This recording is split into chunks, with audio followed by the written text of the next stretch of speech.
Pasca pembangunan saluran drainase dan trotoar di seputaran kota Kuala Simpang, pemerintah Kabupaten Aceh Tamiang melalui Dinas Lingkungan Hidup dan beberapa OPD terkait, Jumat siang 3 Januari 2020, lakukan pembersihan debu di beberapa ruas jalan seputaran kota.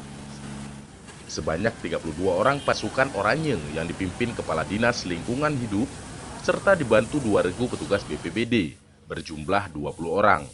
Ditambah lagi 36 orang petugas Satpol PP dan 8 orang petugas Dinas Perhubungan lakukan penyemprotan air guna membersihkan dan mengamankan jalannya kegiatan tersebut.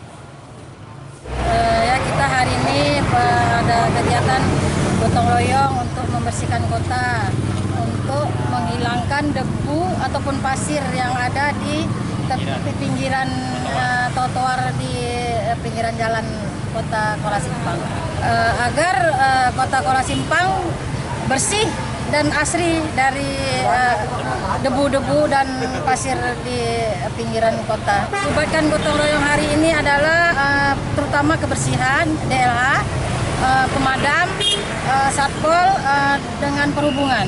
Dalam kegiatan yang dimulai tepat pukul 15.00 waktu Indonesia bagian Barat itu, BPBD Aceh Tamiang menerjunkan 2 unit armada pengangkut air. Kegiatan sedikit terkendala karena banyaknya kendaraan yang sedang berlalu lalang di seputaran kota. Ditambah lagi kendaraan yang sedang parkir baik roda 4, roda 3, dan sepeda motor. Alhamdulillah udah nggak ada abu-abu, udah bebas dari hambatan orang duduk-duduk, makan-makan udah enak. Biasanya kan abunya cukup banyak kali ya. Kendalanya orang duduk di kaki lima nih, ya. Cukup banyak meresah dari abu. Harapan ke depan kalau bisa ya Kuala Simpang ini lebih bagus lagi daripada yang udah kan itu. Adapun ruas jalan yang dibersihkan meliputi Jalan Cunyadin yang dimulai dari Simpang Kota Lintang sampai Simpang 3 arah Payabedi, disambung ke arah Jalan Ahmad Yani dan Jalan R. Suprapto. Dari Kabupaten Aceh Tamiang, Reki Ilham melaporkan.